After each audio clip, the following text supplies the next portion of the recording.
G'day and welcome back to the BroomeDocs First 10 and EM Journal Club for the month of April. I hope this comes out in April, maybe early May. Who knows? That's the sort of May. schedule. Yeah, you got a couple days. I mean, you could be fast, but let's aim for May. Yeah, we're recording this in April 2026, and it's the same format as always. Justin and I are going to run through a bunch of papers, and this month looks like a lot of fun. There's all sorts of stuff in there, and we're going to cover some pretty recent literature, which could be a little bit controversial for the in the PE scape. But Justin, what's been happening in Canada? Anything new in your world? It's just ongoing fantastic parenting time. The big news is if anyone happens to be in the Netherlands in 2 weeks, I'll be at the Dutch North Sea Conference, I think. I don't know. I'm bringing my family, so I don't know how much time I'll have free. But if you're around the Dutch North Sea Family Conference, which I think is on a small coastal town that maybe has like 100 people, right. I'm around. Say hi if you happen to be in the Netherlands. But that's the big news for us in the next little bit. First real traveling with the 5-year-olds. So we'll see how that goes. That sounds like a fun time. Well, having done a lot of traveling with small children, just make sure the iPad's charged and you're good to go. That's my understanding of how airplane travel works with children nowadays. But yeah, my only other tip is you need some of those like lubricating eye drops because they just stare at the screen on the entertainment monitor in the plane for the whole trip and they come off with red eyes at the end. So parenting is very easy with, screens. So. Yeah, travel, emergency department management, just put a screen in front of them. It's all the same. It's the same tips. Yeah, got it mastered. All right. Now, a little bit of break with tradition this time. I'm in my morning and Justin's in his evening, so I'm on the coffee trying to wake up. But we'll see how things go. Shall we jump right into it? Yeah, absolutely. Cool. First paper, the question we're going to ask is, does whole blood in the pre-hospital environment help patients? And it's a New England Journal paper just last month, 2026, March. The first author is Smith, Pre-Hospital Whole Blood in Traumatic Hemorrhage, a Randomized Controlled Trial. And we can jump into it. To me, the whole backstory here may be more interesting than this specific trial. In fact, it was one of the things that you asked me to talk about when you invited me down to Perth a couple of years ago. And I probably spent way more time talking about evidence and massive transfusion protocols than anybody would ever possibly want.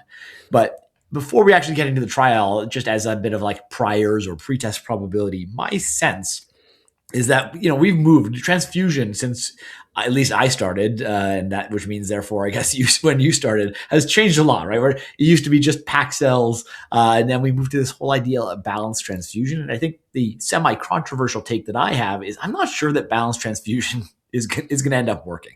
There's only 2 RCTs. One was negative, and the other one is just a small pilot study, but mortality was 18% higher with balanced transfusion than it was with just packed cells. So that doesn't leave me feeling like super confident, but that's basically the whole premise for this. People are so confident that balanced transfusion is the way forward that the next step from 1 to 1 to 1 is just use whole blood because it's already in the ratios that are appropriate in your body. And so theoretically, it sort of makes sense if you're losing whole blood, put whole blood back in.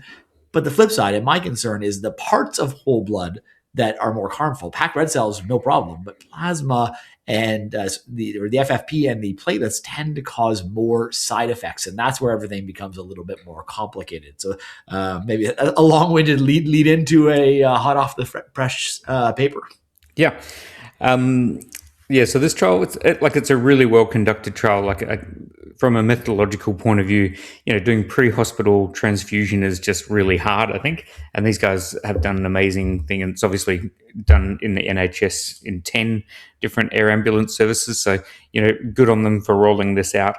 And the logistics of keeping whole blood, ready to go at a moment's notice in a pre-hospital service is really hard. So difficult one to do.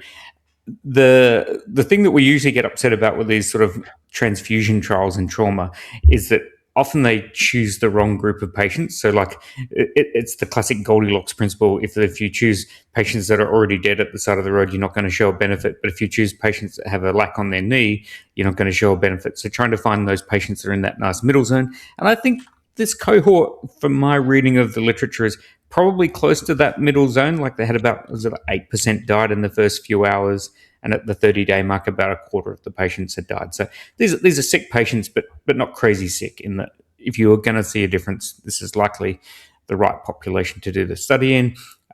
Those of you following along, it's the UK, so about 3/4 were blunt trauma and 1/4 were penetrating trauma. Not that it really matters. As we get to the the bottom line is that essentially, if you look at the two groups in this trial, absolutely no difference in any of the outcomes, and they did a really good job of accounting all different things in this trial. But the primary outcome was obviously mortality was the most important, which was identical.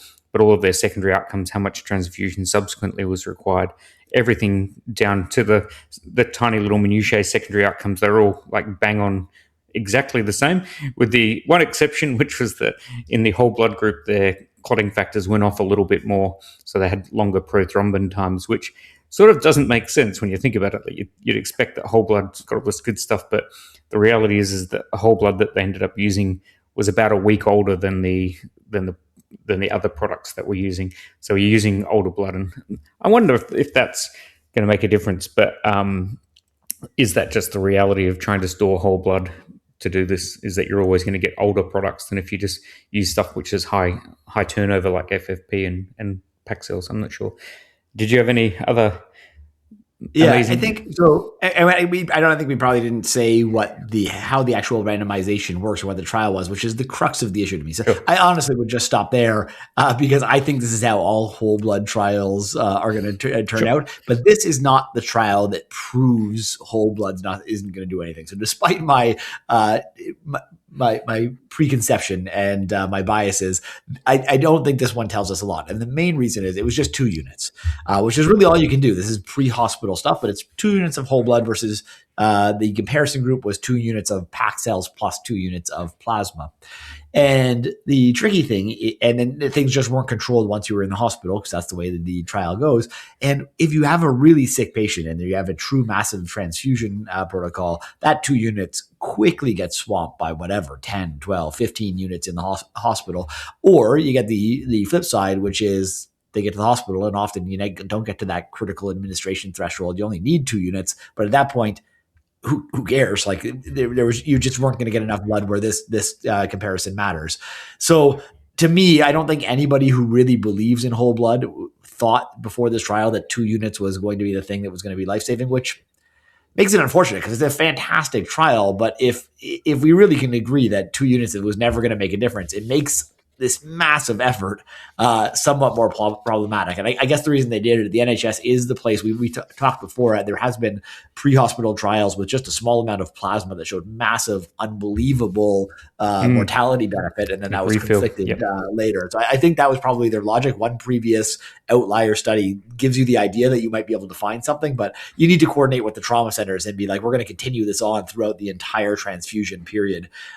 Really, it's a flip. Normally what you do is you study things in the hospital where it's way easier to randomize first. And if it works, you think Manny Rivers and sepsis or whatever, then everybody tries to do it pre-hospital because time is money or whatever it is. But to me, this is a hospital trauma bay intervention right now. But really, to me, this is purely theoretical, purely experimental. Nobody should be doing this outside of RCTs right now. Although I know there's a lot of places where this is just considered standard. This is already taken off bar evidence. So just depends on where you are in the world. Yep. I think for those objectors out there, the total numbers of units received, so they got their 2 randomized units pre-hospital, and in the first 24 hours, it's about 16 units or something on average that these patients receive. So as you say, you're giving a small drop in the ocean and then you're following on with a heap of stuff which is non-randomized. So yeah, there's a big dilution of the dose effect happening there. So I agree, if you're going to really get behind the whole blood thing, then we need to follow it through to its logical conclusion, which is doing it right through to the operating theatre and the ICU post afterwards. So yeah, that's probably the trial we need to see to put this one to bed, maybe. Yeah. Cool. All right, shall we move on to another trauma topic?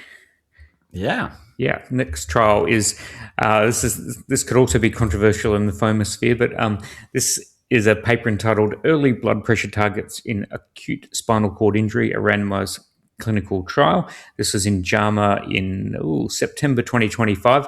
So are a believer in targets, and this is something that's sort of been drilled into us. And I remember listening to lectures at one of the early SMAC conferences by one of the neurocritical care people saying, you have to pay close attention to the early blood pressure management in patients with spinal cord injuries, because you couldn't convert a C5 into a C4 lesion, or you might further make the disability, the difference between a wheelchair and being able to walk around with crutches. And that was something that was really drilled into us. And that was all based on a lot of physiological-based medicine. So it sort of makes sense. You've got this watershed area in your spinal cord. If your MAP drops too low, then you're going to run into problems and you're going to have more infarction than you might otherwise have. Up until now, we haven't really had any hard data to hang it on. And this is a really tricky one to study because these patients are uncommon. Like we see spinal injuries a lot, but getting them into a trial is hard. And so this is a multi-center randomized controlled trial in the US. And despite many years of recruitment, I think they came up with, 92 patients in total, and they were randomized to either the sort of traditional MAP, which is above 65 for most things we do in the emergency department, versus what they called an augmented MAP, where they were targeting 85 to 90 millimeters of mercury. And the idea was that they were looking at differences in disability in the long term. Justin, once again, we're being a bit nihilistic at the start of this podcast. Absolutely no difference between the two groups in the long term. What was your read of this? Are you letting everyone drop down to a MAP of 65 in trauma, or are you going to do this on a case-by-case basis? How does this affect your practice? Yeah, it's just like the last one. I definitely believe the results. I put it in a segment. We talked last time about trying to treat numbers and head bleeds, and like we always try to treat numbers, and it never works. So I believe the results, but there are a lot of reasons to say that this is not the final word on the subject. This is far away from a perfect study, and so you'll still hear a lot of opinions after the fact. The biggest one is, as you say, that it was already going to be a small trial because there's just not that many of these patients. It ended up being stopped early, partly slow enrollment, partly I think COVID got in the way as well, but they just couldn't get enough patients into it. And then it makes sense in the type of patients who end up with bad trauma, complicated young patients who don't want to spend a lot of time with the healthcare system, but they lost so many patients. So loss to follow-up was dramatic. And so when you already have a small trial and then you measured, I think my notes don't seem to be have the number in front of me, but I think they measured the actual end of the trial spinal cord number on less than half of the patients, right, which is really not a spot to be. And so I 100% believe the idea that there's not going to be a change. We should mention, I guess, there is also an increase in adverse events when you aim for higher numbers. Some of that is interesting, and I don't know if you have better theories. I mean, so almost all of the adverse events were respiratory, and I can understand going for a high target, getting a little bit more congestive heart failure kind of stuff. But pneumonia was also higher. And I don't know that I can wrap my head around why respiratory infections would be higher just by targeting a higher MAP. But small sized, incomplete follow-up, and you're measuring sort of neurologic stuff that is quite difficult unless you're being really regimented about it. There's a huge amount of gray area here. But the flip side is there's theory, but there's absolutely no evidence other than this, and this is a really good idea. This is the RCT. And so I think for now, for sure, the baseline is that the standard MAP should be your target MAP. You shouldn't be doing differently for your spinal cord injury patients than you should for your standard trauma patient. And that matters because we've been drifting down over time, right? When I started trauma, actually probably would have aimed for that MAP of 85 to 90. Everybody wanted normal vital signs. That's where we went. And this permissive hypotension, don't pop the clot idea, also not necessarily a proven idea, but maybe more visual. You can see in N of 1 trials in the damage control resuscitation surgery how much blood is just pouring out of somebody. So maybe I buy that a little bit more. That we're letting MAP targets drift a little bit down. As you say, none of this is solid. It's not like there is a golden number. Don't treat numbers. So it's not like a MAP of 65 is the absolute. And if you're starting to drift up, you're definitely doing harm. But there was a signal of harm here. And so to me, the spinal cord injury doesn't change how I'm going to manage my trauma patients. And I think the overlay to that is I'm still not sure what the exact right number for my trauma patients is. And so I'm just judging perfusion like I do with my sepsis patients, like I do with everybody else. What's their cap refill? What's their mentation? Do I need more blood? That's sort of how I'm going to do this for everybody. Yeah, I think when you read this paper, if you look at the dose response curves, where you look at what the separation between the groups were, when you look at that image, it looks like, oh yeah, the group where they went for the augmented map looks like, oh yeah, they've really separated. There's a nice separation, except in the first initial phase. And that just tells you everything you need to know about trauma is that, and this is my belief, and it's maybe wrong as well, but in that first hour or so of a trauma, I think the patient and their physiology is very much determined by the injury, and we're just playing catch up. And you don't know who's got a head injury or spinal cord injury or just has an isolated spleen laceration.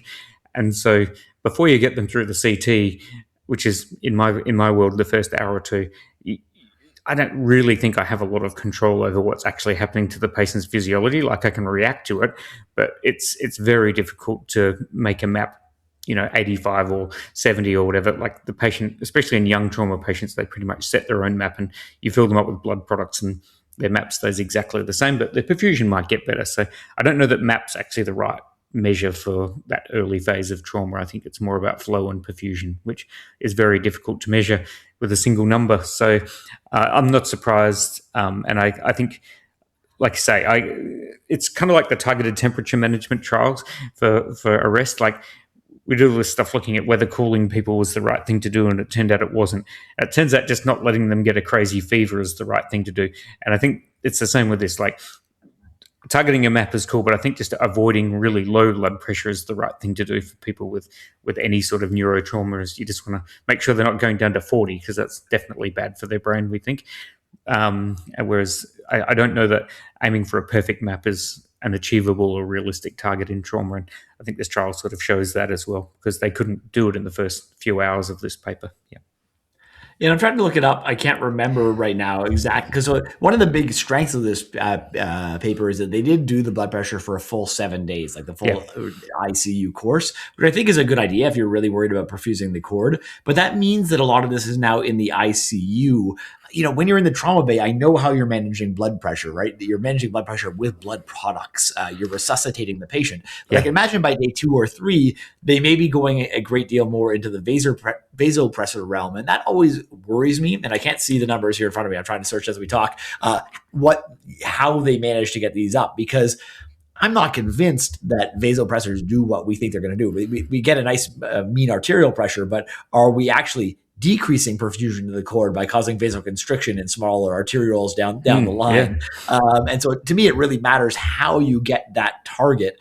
Although I'm not convinced neurologically that these targets matter a lot. But to me, it's a very different study if every time the blood pressure was a little bit low, that was a trigger for more resuscitation rather than just I turned on the norepinephrine and went from there. So and I can't see that number. It might be an interesting thing to look into. But to me, this will be studied again, and we'll look forward to talking about it again when that happens. Cool. All right, let's move on to the next paper because we haven't seen anything we wanted to treat yet. So we're going to move on to our favorite topic on the BroomeDocs and First and EM podcast. I think we've got 3 pulmonary embolus-based papers that we're going to talk about this month. And if anyone hasn't read Justin's write-up of these first 2 papers, it's really worthwhile going and having a read because there's a lot going on here. And I don't know that we can do it justice in our 5 minutes, but let's start with... I'm going to start with the Storm PE trial. Do you want to do the intro for that one? Yeah, sure. This is Lookstein in Circulation 2026. This is, to me, the less exciting of the papers, which maybe is insulting because I think you sent it to me. You also have an excellent write-up on your post about these, some PE management. It's an interesting topic, but unfortunately, we're sort of missing the mark right now. So this paper is a special computer-assisted thrombectomy device. Now, they don't actually explain what the computer-assisted algorithm is, proprietary data, or how that would possibly help to just standard care. 100 patients randomized to this special device versus heparin alone in patients with intermediate risk PEs. And the big problem with this trial is their primary outcome, which is why I sort of ignored it the first time it came through, because it's just they measured the RV to LV ratio. And it's interesting because that lets you go out there and you can claim, hey, look, there was a big difference. But then if you just dig a little bit deeper, the outcomes don't actually look very good clinically. Maybe the big thing that jumps out at me is there were 2 deaths in the trial. Both of them were in the thrombectomy group. So that's like infinitely worse deaths in the fancy therapy group as compared to heparin alone, which is not a fantastic group. So I think there's some things to discuss about that. But in general, the big upfront one is that your RV to LV ratio doesn't matter all that much if it's not influencing down the line clinical outcomes. This trial in particular, again, this is a special computer-assisted device. They didn't compare it to another standard device, and everything about this paper is from the manufacturer. It was written by and funded by, and everything is. So you got to take that part with a grain of salt. But to me, I don't care about this. Like, clearly, you don't use this paper to buy the special device. But to me, it is interesting to think about the device strip versus heparin, because we're still trying to find a group. Everyone's doing these. I don't know how prevalent they are in Australia, but like these PE teams have taken up everywhere in North America. Everyone wants to activate the PE team, and once you do, they got to offer something that you couldn't offer. So if you activate the PE team all the time and they just say, yeah, give heparin, eventually you stop activating the PE team. So a lot of people are going for these specialized therapies. And I don't think that we've seen any data, we've discussed a few in the past, that actually shows that we're doing any great benefit to our patients as of yet. Yeah, the PE team thing's interesting, and it makes a lot of sense. It's kind of like a trauma call or anything else.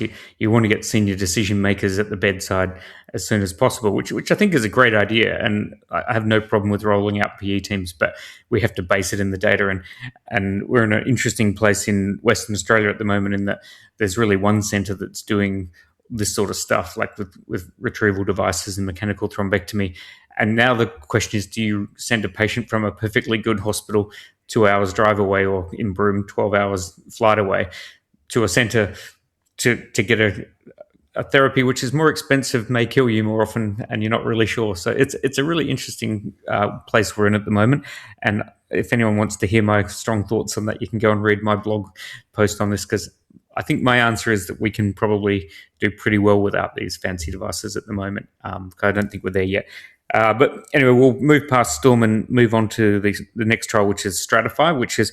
Let me point out one thing about Storm, which will come up in the next trial as well. Yep. But just in the heparin group, there were 0 deaths. I think that's important to point out, because you're not finding the right population. Like, why are we adding interventional therapies? Why are we adding risk to our patient in a population that has 0 regress? So what the biggest concern is that we're just not finding the right population, because I think there is a role not in the dying in front of me patient to get thrombolytic. Like, don't wait until the patient is tanking and about to die to add thrombolytics. There's been a couple systematic reviews that show better outcomes, including lower mortality in the submassive group. But the problem is submassive PEs is this massive cohort of different patients. And I think we're doing a very bad job identifying them here. So whatever criteria they use to find patients, do not use that, which was primarily BNP and troponin and the size of your RV. But with that in mind, I think the same comments will be made on Stratify, and we can discuss some more. Yeah.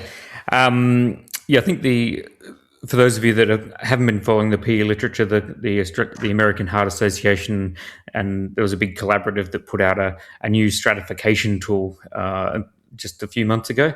I did a write-up on that on the blog as well. So they're still based on the same fundamental sort of ingredients. So it's looking at the CT, looking at echoes, looking at biomarkers like troponins and BNPs.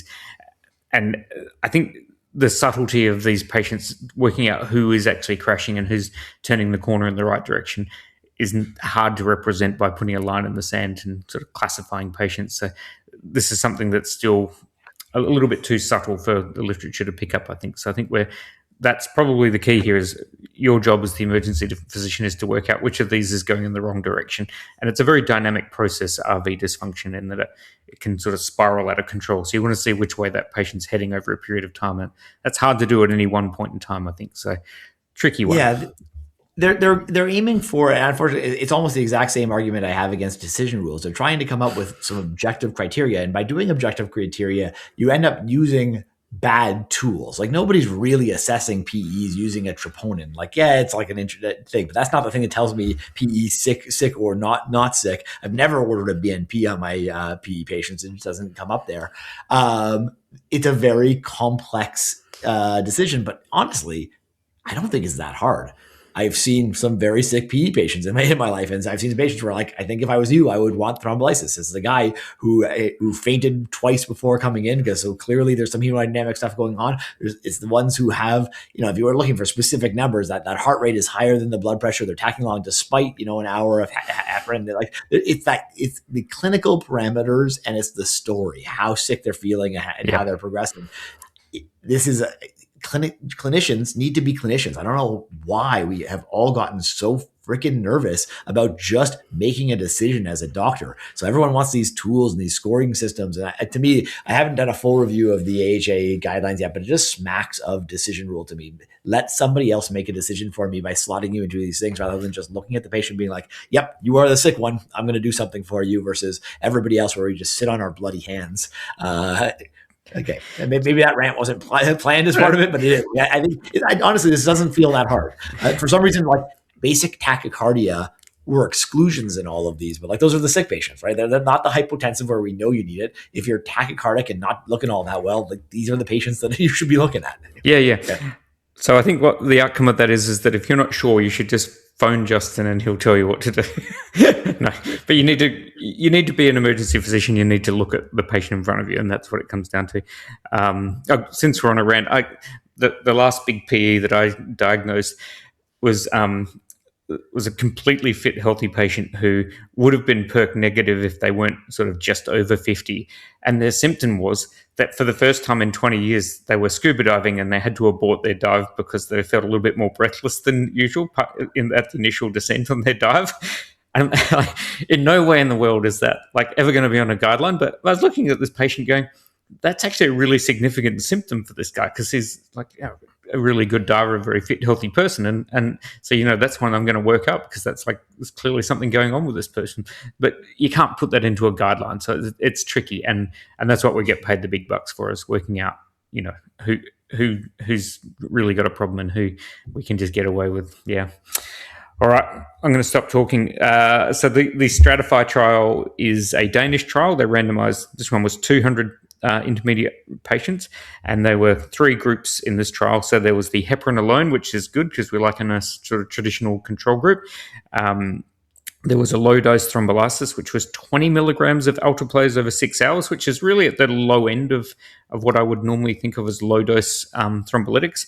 And then the third group had an ultrasound-assisted thrombolysis device. So this is a catheter that they put in that's got some sort of ultrasound on the end of it. And they give the same dose of alteplase, but they try and direct it into the right spot, is my understanding of how these devices work. And you won't be surprised to hear, dear listeners, that there was no difference in their predefined outcome, which was something called the modified Miller score, which basically looks at your clot burden. It's a way of measuring. Not just modified. I think it was the modified refined Miller score. So it's really good when you have to both modify it and then refine it. It's clearly up to snuff. Like, it is a well-functioning score. And so this score, once again, it's not a patient-oriented outcome. This is an imaging-based outcome. So a RU, a radiology-oriented outcome, is that what we're calling it? I like to call that a RU because I'm an Aussie. Very Australia, yeah. And what it basically showed is that the heparin group were at the baseline, and they didn't do quite as well as either of the groups that got thrombolysis. But whether you put the thrombolysis through a 20-gauge peripheral cannula or through a $10,000 device made no difference whatsoever. And so this company basically shot themselves in the foot, because they've shown they're no better than a small IV put into an antecubital fossa vein. So that's my take on this. There was also, obviously, in the thrombolysis groups, more side effects, particularly with bleeding. And so that's just understates, and it's pretty consistent across all of these trials that if you put thrombolysis into people, they tend to bleed more. Is that a fair summary, Justin? Yeah, I think that's got it. Again, mortality in heparin alone here was 0%. So they found the wrong population. Like, why are we adding thrombolysis to a population that has 0%? There were deaths with thrombolysis. Every death in this trial, again, came in one of the two intervention groups. A bunch of the deaths were very clearly from bleeding. So this very clearly hurt patients despite being published as a positive trial. And I don't know how you get away with that because they used this radiology outcome. But clinical outcomes were clearly worse here, which is interesting because I'm still on board with the idea of thrombolysis. And I was really excited when I saw this trial being published, because one of my big pet peeves is the design of these trials. And I've talked to some people who design these trials, and they just have some weird ideas in their head. So when they design them, they never do this. This is the right thing to do, which is to say, I'm going to try, if I really think this catheter works, you need to compare the dose of thrombolytics that you give through the catheter to just normal thrombolytics through the IV. That's the only way to prove that the catheter actually did something. But they never do that. They do the catheter versus just heparin alone. But that doesn't prove that the catheter added anything. It just you need the intermediary.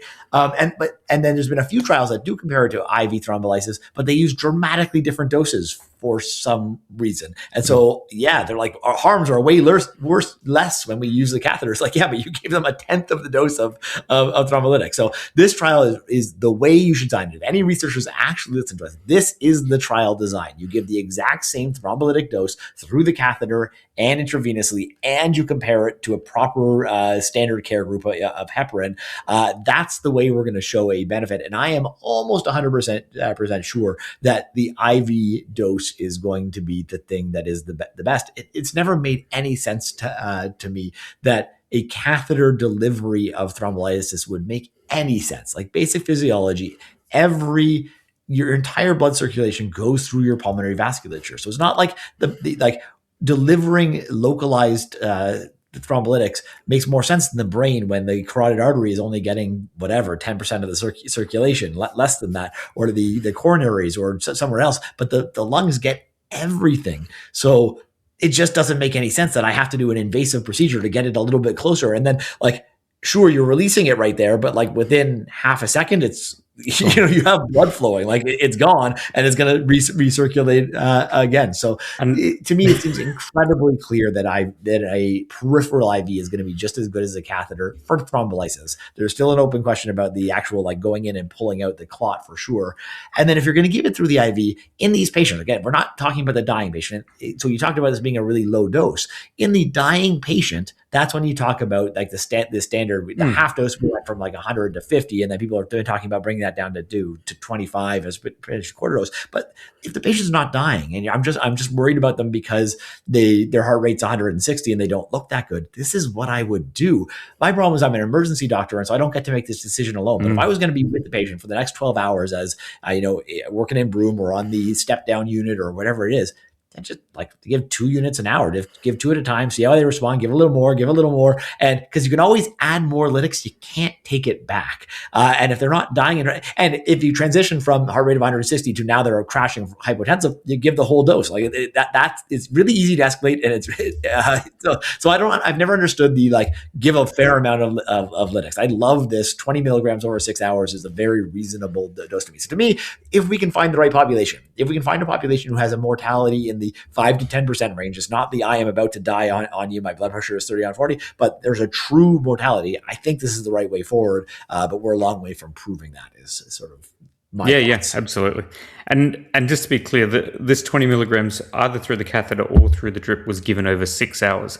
So they'd leave the catheter in and trickle it in over 6 hours. I hopefully turn it off as soon as the patient got better. So if you got to 10 and you're looking way better, why would you keep going? So to me that seems like the logical way to go. If I could do it for my own patients and if I could have it for myself, that's what I want. A nice slow. I maybe even go slower than that myself. Give 25 over 12 hours. I think somebody published that. I think Weingart might have been a part of that. I think there was a Turkish group that did some. That makes so much sense to me as a way to go. But, and it's that cat-like observation. So in that 6 to 12 hours, you're watching the patient and you're changing what happens depending on if they do circle in that RV dysfunction death spiral, then you can step it up, or send them to theatre or do whatever else it is available to you. So yeah, really cool. And that's a time when radiology outcomes may matter, right? Like if you're a really good intensivist and you're giving this slow dose of lytics and you wanted to go back to the bedside every hour doing a repeat cardiac ultrasound and adjusting your, like, hey, everything, the RV is completely normalized.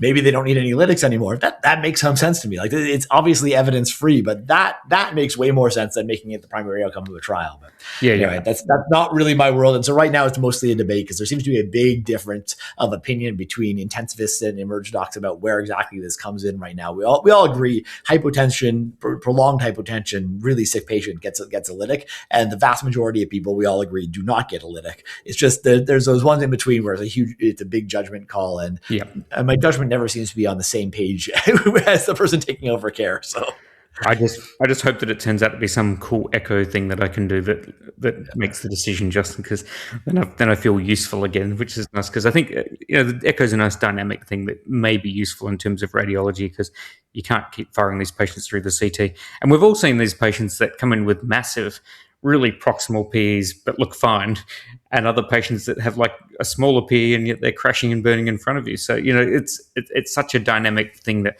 I just don't believe the CT based outcomes are actually enough to tell us who needs these therapies, and certainly they're not a great measure of outcomes. So using ratios and clot burdens and Miller scores, I'm not a believer. Anyway, while we're on radiology, shall we talk quickly about shall we finish our PE before we move on to the next group, which is so this is an Aussie paper. This is out of somewhere in Melbourne, I think. Could be Sydney, could be wrong. Radiology approval for CTPA in the emergency department. A single center pilot study did not demonstrate statistically different diagnostic yields. This is in EMA in February 2026. So I'm not sure what the protocol in Canada is, but in most public hospitals in Australia, if you're ordering an invasive or expensive test like a CTPA, or even for our CT abdomens with contrast, the radiologists like us to give them a ring and get them vetted to make sure that we're doing the right thing before we put the request in. And the question is, does having a gatekeeper, who is usually the junior radiology registrar, improve the yield of CTPAs? So other work done by some of my colleagues in Perth, there was a big trial in Australia which looked at yield rates in PE. So that's sort of become the base standard for Australian EDs. I don't know about Canada, but the idea is to try and get your diagnostic yield for PE up to around about the sort of low teens as the target. So I think in the US, the average yield on a CTPA is like 1 or 2%. Is that right? I think that was the numbers we looked at. Whereas the sweet spot's probably somewhere between 10 and 15%. We don't know exactly where, but that's what you're trying to get. And the question was, could we do better by having a radiology person approve our studies? This was a retrospective study design. So what they did is they had their baseline just normal practice, and then they introduced the idea of the vetting, and then they looked and saw what happened to the yield of the CTPAs over, I think there was a 6-month period, was it? Was it 3 months? I'm trying to remember. A small single center, so probably very personality driven as well, and essentially showed no difference in the yield whatsoever. My general feeling on this, Justin, is that I think that we, the senior emergency doctors, should be the ones deciding who gets a CTPA, and that's what we've got, all the patient data. We're the ones standing at the end of the bed looking at the patient. We can see all the subtleties of what's going on, how grey they look, all that sort of stuff, and we should be the ones deciding who gets a CTPA. I think I would not want to be the radiology registrar that's given this job, because it's a thankless task, and if you say no and the patient turns out to have a bad outcome, that's horrible. So I think there should be a team decision, and the people with all the information should be the ones making the decision, us. Justin? Yeah, I really hope at this point that you're not saying anything controversial. I concluded it, so mostly this has died out, thank God. But even in the last couple of years, we had to do this. But this had to be one of the dumbest concepts in all of medicine. Why is somebody who has never assessed the patient at all making any decisions about the patient? Like that was always my response. Every time there was pushback, it's like, all right, come down and write a note on the patient and do your own physical exam if you want, because I'm ordering this test. The test is ordered, so you can cancel it and practice medicine on patients you haven't seen. Like, okay. Like they're not even in the realm. Like the radiologists aren't the ones who produce any of the data on what appropriate CT use either. Like all the scores on PE stuff, that this all comes out of emergency medicine stuff. We're the ones who know who does and doesn't need to order. That's not to say that we are good at this. And the radiologist can collect data. If they want to come and have a rounds with us and say, hey guys, you're only getting 3% positive PEs, let's talk in broad strokes about how we might improve that, because we are not at all perfect. Don't get me wrong. But on a patient by patient data, just on the base, what a waste of time. If my radiologist is taking 20 calls, that's time not spent reading scans. And so everybody's just sitting around waiting for them to rescan. It's just the stupidest idea of all time and high risk. So you get, because the ones who it was certain people who just are grumpy and always want to say no otherwise. And that's so to back up and do a proper critical appraisal and not just rant too much. But they do say in this study, it was going to be hard for them to change very much in this study, because prior to the intervention, refusals were, quote, uncommon and estimated to be near zero. So if you're never refusing, what the hell is the point of the phone call? Like, you're just wasting everybody's time over and over again. But if you are refusing, you better as hell be collecting very good data and make sure that your refusals are perfect, because you haven't laid eyes on the patient. So anyway, if this still exists out there somewhere, that's the reason. I remember this was driving me nuts for the first 10 years of my career. This is a paper you can pull. It's not perfect, but don't tell the radiologist this. The big sell to them is just like, what the hell? We're going to order the tests anyway. Do you really want me to call you constantly for these goddamn tests? Like, what a waste of your time. And once they realize it, like there was pushback, but as soon as our radiologists tried the other way, they just realized, yes, there's a few more scans to read, which they get paid for, but they get through it quicker because they're not on the phone all the time. So you can read 10% more scans because you're spending 55 minutes out of your 60 minutes actually reading scans rather than 30 minutes out of your 60 minutes reading scans. So it's a win-win-win. The only people ordering scans should be the people who have seen the patient, and there should be zero pushback about that. Radiologists are smarter than us in a lot of ways. Radiologists are incredibly smart and they know a lot. And so we should use them as consults. There's a lot of the times where I'm like, I'm not 100% sure how to protocolize this, or the patient has this scan they need today, but they also are supposed to get a scan next week for their cancer staging. And is it possible to get the contrast phase properly for both? Or like, there's great questions that you can run by them on where you go. So they should be a consult service occasionally, but they should never be a gatekeeping service. That's ridiculous. Yeah, it's interesting the language that you use there. You use the word order. I've ordered a CT scan, whereas that's really faux pas in Australia. You request a CT scan, so which is quite interesting. And the way I think this completely agree should not be argued at the patient level. This shouldn't be an individual patient thing. Your department should look at your stats at the end of every period of time and say our yield on our CTPAs is falling, or it's down to single figures. We need to do better decisions, because as you've pointed out many times on this podcast, if you use crazy decision rules which make you do too many scans, then you need to stand back and look at your culture and your practice and what information you're using and the biases.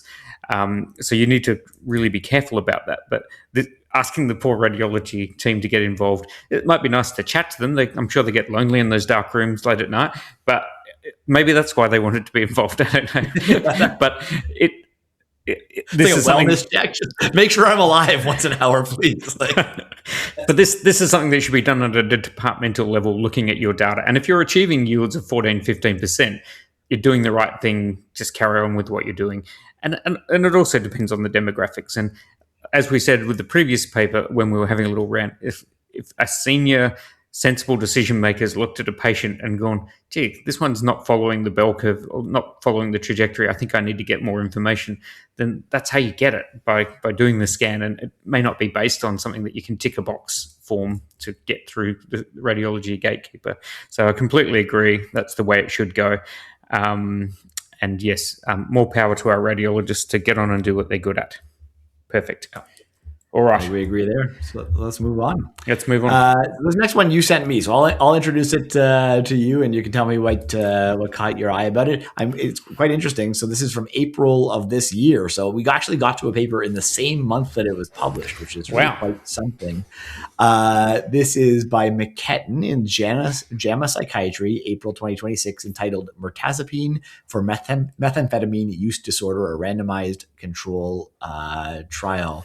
Which sounds fascinating. There's not a lot of treatment for methamphetamine use disorder, and we have a not just randomized controlled trial, but a placebo-controlled, double-blind randomized controlled trial asking whether mirtazapine might help. So, what I mean, maybe that's just what caught your eye. But tell me about this paper you sent me. I was one of my best mates in the world is a psychiatrist, and we always have jokes about evidence-based medicine in psychiatry because I don't know if you're aware, but there's not much evidence-based happening in psychiatry. And I actually read this paper and sent it to him first because I thought, hey, here's something that's actually got evidence that maybe it does make a difference. So, and this is a huge problem. So where I work, particularly in the northern part of Australia, methamphetamine, like, it fuels a huge burden of our emergency department visits, and it's such a recurrent problem in that it's the same patients turning up again and again and again, and it's easy to become therapeutically nihilistic with methamphetamine use disorder because these patients, they're often not pleasant to deal with in the acute phase of their intoxication. They burn up a lot of resources, and I think in the good old days, with alcohol, we've got things in opiate use disorder, there's treatments that are available to us, but methamphetamine's been incredibly nihilistic through all of my career, and in the last 10 years it's really spiraled out of control. So I guess this is my sort of optimism coming through. I'm just looking for an answer to a huge problem in our practice, and I don't know that this is the answer, but it is at least a nod in the right direction. And it's really nice to see this sort of trial being done because this is a really difficult group of patients to organise a trial in. So you're recruiting people that typically have a somewhat chaotic lifestyle in that they often aren't housed in our world, or they have other social problems which make them very difficult to follow up. And so I think this is great to see that this was actually done. So just backing up a bit, what did they actually do? So they actually recruited people with long-term methamphetamine use, and they identified them through an outpatient service using a social media sort of opt-in device. So there was a post put up on social media, and people could recruit themselves to these trials through this outpatient psychiatric clinic or drug and alcohol service. And they were randomized to either get a placebo or 30 milligrams of mirtazapine, and good on them for using a placebo because it would be very easy not to do that in this situation. And then they followed them up to see what happened in terms of their self-reported use of methamphetamine over the subsequent month or so. I think it was 28 days, wasn't it? And what they showed was that there was a small but statistically, maybe clinically significant reduction in the days of use per month of the methamphetamine. So I think it was only I think there was a reduction in both groups, but it was a little bit bigger, maybe a day and a half or 2 days less use. Yeah, seven. And interesting. I wonder how important those numbers are, and it'd be an interesting debate. So 7 days less in the next 28 days when you were on mirtazapine, and 5 days less than your baseline if you were in the placebo group. So 2 days less out of 28 days. That's 2 days of your life. And I don't know, like, you can out of some of the surrogate outcomes we use. This is an interesting clinical surrogate because we don't actually care. I mean, we care, but we don't care as much about just the next 28 days. But if you're 2 days less this month, do we think that spirals? Is that 2 more days where you can get a job? 2 more days? Like, is it cumulative? Is it now you're back to normal a month? There are some questions about where that goes, but I can imagine 2 days could spiral into abstinence. You have to take a first step somewhere. I find myself making an argument that I disagree with in a lot of settings, which is like the chain of survival. Everyone says, Epi doesn't improve people's outcomes in cardiac arrest, but we got to do something. So we got to get them in the hospital first, and then we can figure it out down the line. It's like, so I'm making an argument I disagree with in other settings, but it is true. You got to start somewhere, and there's literally no other option. So yeah, 2 days in 28 is what we saw. Yeah, and I think like you say, this is really a hypothesis generating trial. It's a small trial, but it's well done, and what we really want to know, as you say, is what's happened at the 1 year mark, or what happens to these people down the line if they continue. There was a huge dropout rate in terms of people not tolerating or quitting the intervention, and so that's also a big problem because all of these drugs have their side effects, and it's very hard to tailor a single dose of mirtazapine for everyone because we know that it's like most antidepressants and anti-anxiety drugs. Getting the right doses is something that requires tinkering with. So I'd love to see a longer term, and in a structured environment where they're also getting counselling and other help as well, so that we can see if this is part of a package that maybe improves people's longer term outcomes.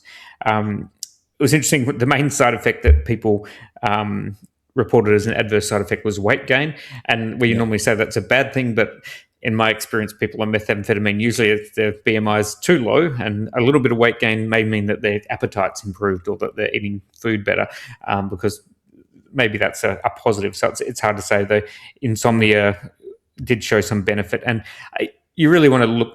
You need a bigger trial to look at all the comorbidities, because not many people have isolated methamphetamine use disorder. There's usually something else going on, whether it's depression or some psychotic disorder going on as well. And so it's really difficult just to separate that out. So you really want to get a bigger trial and look at all those subgroups and see if there's a group that does benefit. If it's depressed people that take methamphetamine that get better, then that's who we should be targeting in the future. This trial can't answer that, but I think it's great that someone does it. It's an Aussie trial, and I'd love to see more from this group in the future. Yeah, this is a really interesting trial to critically appraise, because honestly, as compared to the vast majority of things that we study, this is such a good trial. Placebo-controlled, double-blind. We don't see that in a bunch of things, but difficult to get off the ground. And then 86% follow-up. So they had outcome at the end of 28 days on almost everybody, which you think about the population. Like in the spinal cord injury trial, we lost more than half the people, and here we only lost 14% in a population that is going to be hard to convince to come back for their 28-day follow-up. So some incredibly good things that really need to be pointed out. But there's also some flip side, some things that make you raise some questions.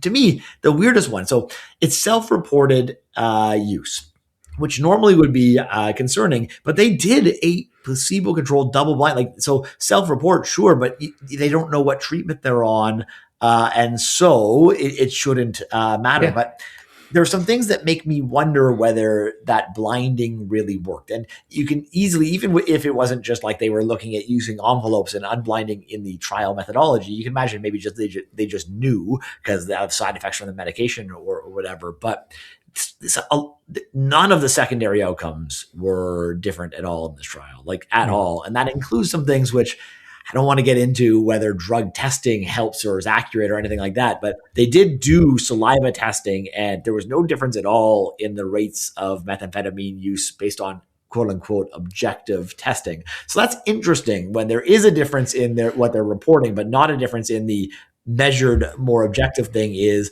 this a self-report thing? I'm not sure exactly why it would be or how the unblinding would have happened, but potentially unblinding is a thing that tingles the back of my mind as I see some of those numbers there.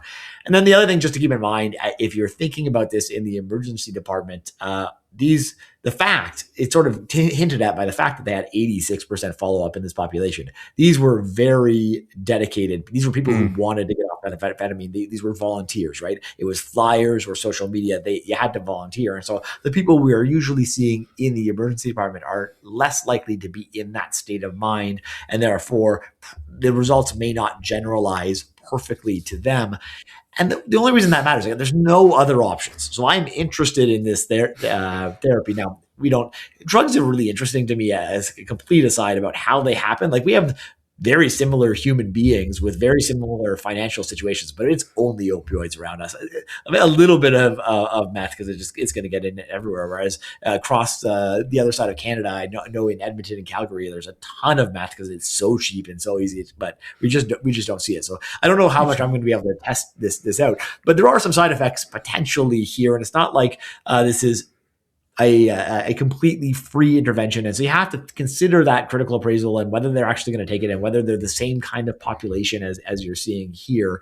But again, I already said it. The flip side is, what else are you offering at this point? So I don't know. Okay. It's a really interesting paper to think through in terms of harm versus benefit. And I don't like the argument of what else can we offer. We do use that in cardiac arrest, and because all of our treatments can always cause harm, and I always worry about harm. But this is a high risk population. So honestly, treating depression, which is what you're sort of doing here, is probably part of the spectrum of things that we should be doing. So I don't know. I find some of my usual scientific thoughts and biases don't seem to be applying to this clinical setting and this trial, and it is a very well done trial. Yeah, I think from my point of view, where I work in an ED that sees lots of meth, like every day, multiple patients that have this problem, and I have become nihilistic in the last 10 years to the point where, opiate use disorder, alcohol, I refer to the drug and alcohol service routinely because I think that's the right thing to do.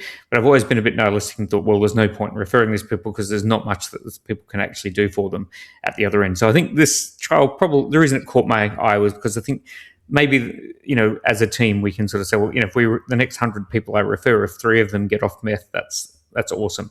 And I think it gives us a bit of a glimmer of hope that maybe there's something that's there down the pathway. So it certainly given me a bit of a boot up the backside to consider this and go through the referral pathway. I agree.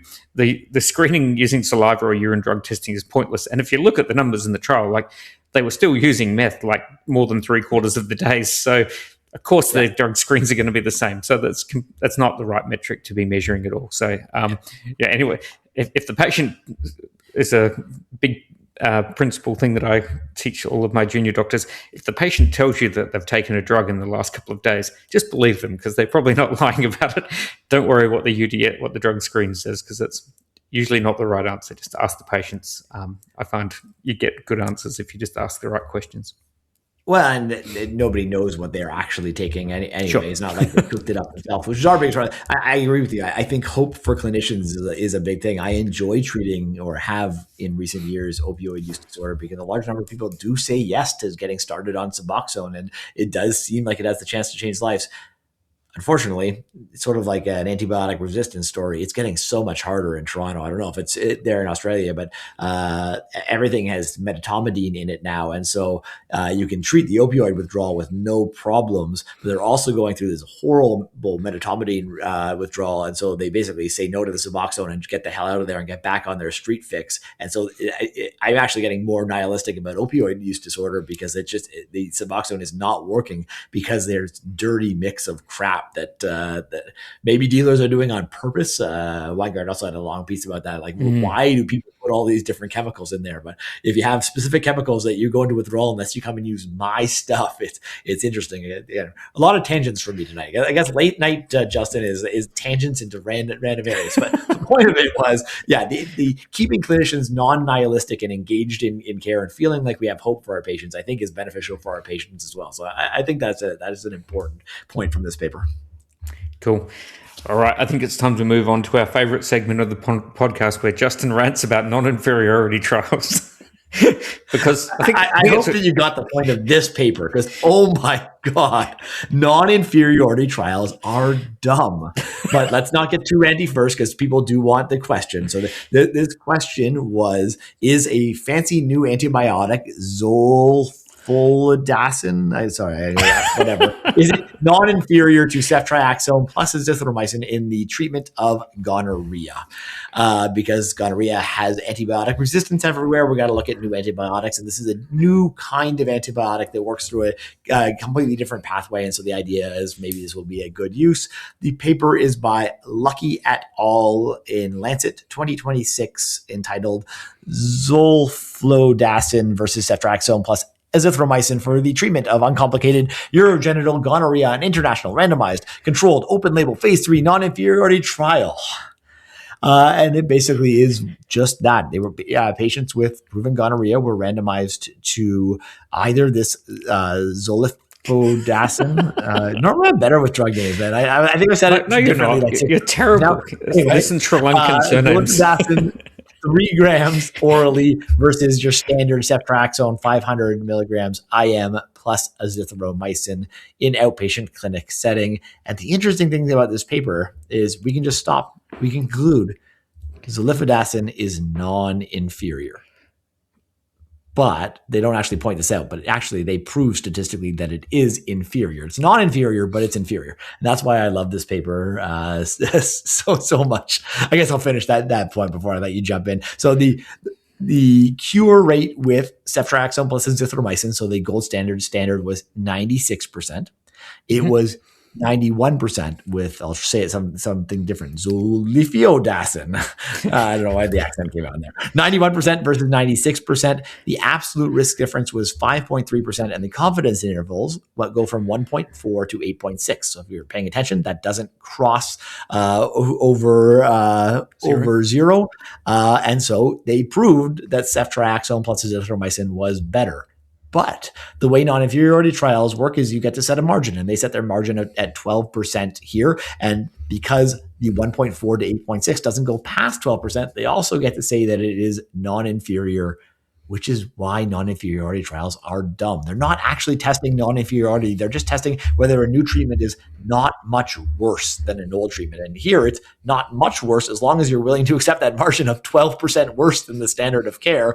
And that is the big problem. There's no scientific way of choosing that threshold. People just get to make it up however they want. And this is why these trials are so easily abused by industry. This one's an obvious example because of the way it came out. But it's so easy to bias a trial to make it non-inferior, way harder than in a standard trial, which is why I hate these. But so I didn't even really do any critical appraisal of the methodology or anything else in this trial because the whole point was this stats point. It's amazing to see a paper that is both non-inferior and stated to be non-inferior in the conclusions of the paper, but clearly they've proven that it is inferior.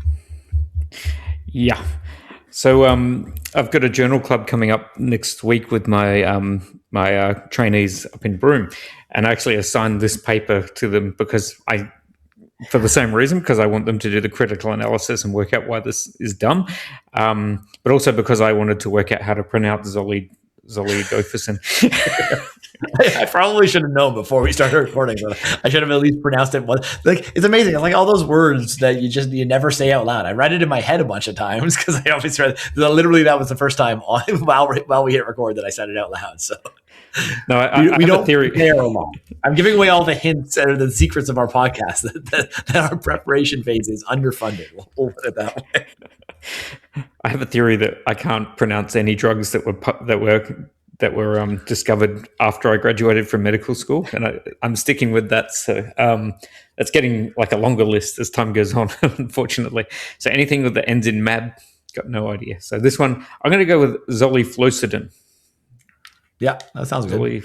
Sounds better than anything I said. Anyway, it's wrong. But I also say ceftriaxone, and you say ceftriaxone, so we're both wrong. Anyway, yeah. So yeah, really interesting trial. Completely agree. You've got a drug that's working in 96% or something. Like that's amazing that a drug works in 96% of your population, and then you're trying to sell a drug that's like working 10% worse than that. Like that's completely crazy. And I can sort of see where they're coming at, in that we are seeing more and more resistance emerging in gonorrhea, and this is a problem all over the world. And this is, trial done in lots of different countries, and particularly in the third world, developing countries where this is a big issue, where antibiotics being handed out and people are not getting their bang for their buck. So it's great to have this new drug that's there on the market and sort of works. But the fact that the old preparation of Kef and Azithro was working 96% tells me that there's not a lot of resistance, because let's just keep this drug in our back pocket for in 10 years' time when ceftriaxone's not working anymore, because this is the thing to I do. wouldn't have mocked your paper. You came up with a brand new antibiotic. Just put in your conclusion. Clearly not ready for clinical use right now, but keep it in mind in 10 years when resistance patterns get worse, and we'll revisit it again. That's all you had to say. Like, it's clearly worse right now, but worse doesn't mean ineffective. It worked 91% of the time, and maybe that's the best we're going to get with gonorrhea in 2035, but not right now. Like, how do you run this trial as somebody who has science background and write an abstract that says this is a non-inferior drug? Like, and how does it get through the editors and the peer reviewers? This is Lancet, for God's sakes. Anyway, I don't understand the scientific process. People just write gibberish that is just like anyone with half a brain reading the paper is like this is just not real. All right. Anyway, I'll try not to rant too much because I know some people out there really do love non-inferiority trials. I've had some pushback from a very good friend, smarter than me, good researcher, Dr. Orkin. I don't know if you listen, buddy, but if you listen, I put this one in just for you because this is ridiculous. And just to get back to clinical stuff, the other interesting thing that I've reading through and did a bit of background reading, and we had this experience in Broome where we see tons of gonorrhea. Like your chance of getting gonorrhea in Broome is like 1,000 times higher than it is in the city. So I swab myself regularly, but the one of the possible explanations for this sort of 10% worse cure rate is that their outcome is that they measured microbiological cure a few days later or a week later or something like that. And these drugs, so ceftriaxone and the Zoli drug, are both killing the bugs now, but they're not doing much for the next week or so. And if you go back with the same partner and reacquire the STI again like 3 days later, then you're going to be a fail on the microbiological cure. And the azithromycin is a really long-acting drug, so probably has more long-acting efficacy. So it may just be that the combination of a quick-acting kill drug and a slower-acting hangs around for a while drug is the right way to go. But we did a little mini audit some years ago in Broome where we did urine screening for people to see what their follow-up reacquisition rates, and it was like 25 to 30% within a month reacquired. So if you're treating these patients, probably the thing that you should learn from this is that reacquisition is a real thing, and that's your job is to make sure that doesn't happen by counseling your patients. So anyway, it would be interesting to see what happens if they added the azithromycin to the Zoli as well, whether that would bring it up to equal. It's not going to get better than 96% though, I don't imagine, and I'm guessing it's not cheaper. They didn't put that in the paper. Well, it's an interesting point. It's almost impossible in the era of EMRs and other things that overlay. But yeah, you always have more than one patient if you have a sexually transmitted infection. And most places you're supposed to have public health to track that down, and they're like supposed to do some other things. But yeah, I've always been a big fan, and it was so much easier back in the days of written prescriptions. But just you write the same prescription twice, and when it's oral pills, you can actually do that. You just be like, I know it's a hard, awkward conversation, but you got it from somebody, just get them on the antibiotics as well. And that way you won't be passing back and forth. And so I make fun a little bit, but yeah, ceftriaxone is a little bit of a pain in the ass because the only way you're going to get this done is to have them come in and, I guess, literal pain in the ass, but the only way you can have them come in is have them come get treated in a healthcare setting. And so if you could just literally hand somebody the tablets, especially when it's a one-time dose, now you don't need to need the prescription. You just say, take these tablets, give them to your partner, and they'll say, I actually need 12 of those doses. And you'll be like, okay, give them to all your partners and you'll be happy and it'll be good. So there may be some role for things like this. I'm not saying zero, but it should be in that setting where you are using, this is one of the times, like, right, don't give out antibiotics for otitis media, but just give out the pills to get the community treated. Thanks. So we still have amoxicillin sensitive gonorrhea where I work, so it's quite nice in that we have this little container. It's called a Zap Pack that has 6 amoxil tablets, 2 azithromycin, and some probenecid in all mixed in together. So it's like 9 tablets that the patient has to swallow. And I always joke that it's lunchtime and I open all the packets for them and give them. It's like a little maraca container that you can shake around. It's quite musical, and you can hand them one for their partner as well. So I do agree that the IM dosing is a problem with ceftriaxone, and that may turn people off for coming back and having more treatment as well if they think they have to get another painful needle in the backside. But you could also think of it as a prompt to maybe practice safe sex rather than have another needle. So yeah, tricky one. But yeah, I maybe that is the future. We need to look at other oral agents which are going to be more palatable to patients, because that's what it's all about, making sure people get the treatment. I'll tell you a quick anecdote, Justin. When we did that little audit a few years back looking at reacquisition rates, it was when Obama was president of the United States, and we would hand all the patients a little pot, and the joke was, yes, we can. And it was, so you have to wee in the can. So the posters around the emergency department had Obama saying, yes, we can, holding a little urine pot. It was so cool. We can't do that with the current administration. Yeah. I mean, I'm not going to take the turn this political. I'm sure there are things that I could say about the current administration and being in. I think it's diapers that he's known for. All right, I'm going to move on to the next paper before one of us gets margared. So this is a pediatric trial. This is the No Ouch study. So once again, a fantastic. I don't think it's an acronym. I think it's just, I'm not sure how they came up with the title, the No Ouch trial. Anyway, it's acetaminophen or paracetamol or opiate analgesia added to ibuprofen for children's musculoskeletal injury, 2 randomized trials. This is JAMA just last month, so March 2026. So this is a nice little study design in that they actually ran 2 trials. So all the kids got ibuprofen and 3 groups. One just got the ibuprofen on its own. One trial was comparing adding in paracetamol or acetaminophen on top of the ibuprofen, and the other trial was looking at adding in hydromorphone as an opiate used for kids that had not horrible injuries. So you weren't allowed into this trial if you needed immediate opiates. So the kid that comes in with the obviously deformed arm that gets intranasal fentanyl was not in this trial. So these are kids with injuries which are unpleasant. They had to have a pain score of over 5, but they weren't getting rushed off to get immediate sort of analgesia in terms of opiates. And these are non-operative kids as well. So kids that didn't require admission and going to the OR. So this is the sort of standard sort of fall down ouchie sort of injuries. So well-named trial. The baseline is that ibuprofen seems to have a pretty reasonable evidence base for treating these MSK injuries. We're mainly talking about arms and ankle injuries, I think, most of them. There was a couple of other scatterings, but mostly kids that fell over. Standard kid injuries. Standard kid injuries. I think they're different in Broome. You get more alligator bites than you do twisted ankles. That's kids falling out of trees is very popular. Right, I'm putting my foot in my mouth. Showing what an ignoramus I am. And you weren't allowed to have non-accidental injuries, which is unfortunately a more popular thing in Broome, unpleasantly. And long story short was that there was no benefit from adding anything to ibuprofen, essentially. So ibuprofen seemed to get you where you needed to go.